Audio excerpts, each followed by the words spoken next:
Classical Greece, Chapter 5. So, although it says 2000 BC to 300 BC, we're really focusing on about post 800 BC to 300 BC, the latter times of Classical Greece, after the Mycenaeans and the Dorians. Section 1, Cultures and the Mountains and the Sea. So when we look at Classical Greece, we have to start by looking at the geography, as we do with any ancient or any culture around the world. When it comes to Greek geography, first of all, it's very unique in the sense that it's made up of over 1,000 islands. Even more importantly, what's important is the access Greece has to the sea. Because of this close proximity to the sea, it encouraged sea travel and trade, which becomes critical as society develops and as cultures flourish and as trading increases around the world. Here you can see how Greece has access to various seas, which gives them access to various trade routes. In regards to the land, there's lack of fertile land, so therefore the populations tend to be living amongst themselves in isolated regions. And this created what we call city-states, which we saw earlier with the Sumerians.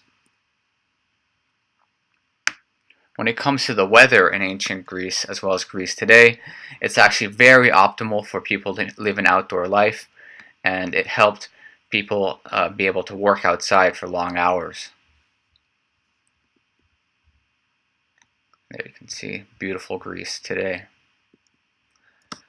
So let's talk about epics for a bit. Epics refer to narrative poems about heroic deeds, and probably the most famous person of epics is Homer, who wrote whose stories are famous stories like the Iliad and the Odyssey.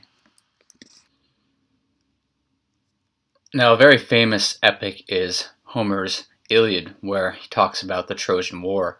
So the Trojan War, in a nutshell, so the story begins when three goddesses are arguing about who is the fairest, the most beautiful goddess of all. This is Hera, Aphrodite, and Athena, and they decide to have Paris, a human, choose. And Paris, the prince of Troy, chooses Aphrodite, and in exchange, she promises him the most beautiful woman of all, and this is Helen, who is the wife of Menelaus. And the stories vary. Some say that he abducted her, some say that he seduced her, and she chose to go with him. But either way, the most beautiful woman in the world, Helen, ends up going to Troy. Once Helen's in Troy, Menelaus and his military attack the city of Troy for a long time, but they're not able to get over the high walls. Ultimately, the Trojans are faked out by this plan that Menelaus and his men come up with, which is to use a big horse, wooden horse, and pretend to leave it there as a present and have it come inside the city walls, and at night sneak out of these wooden horses and attack the city of Troy. And legends say that they sacked the city, killing almost everyone there and leaving only a few children and women left to be used as slaves. And that's why today we have in popular culture, or just in our regular lives, the term Trojan horse. That refers to a virus that sneaks into your computer and stays there. It all comes from this myth of Troy, of the Trojan War. So Greek created various myths, and these included the Greek gods, which we'll go over more in detail in class. And this included the main ruler of the gods, Zeus. You had Zeus's daughter, Athena, and many other gods, because they were polytheistic. They believed in more than one god. So the earliest civilizations of the Greeks, as I mentioned in the beginning, we're not going to go into detail. The earliest people were the Mycenaeans, and they were there from about 2000 BC all the way up to almost 1000 BC, where kings dominated Greece.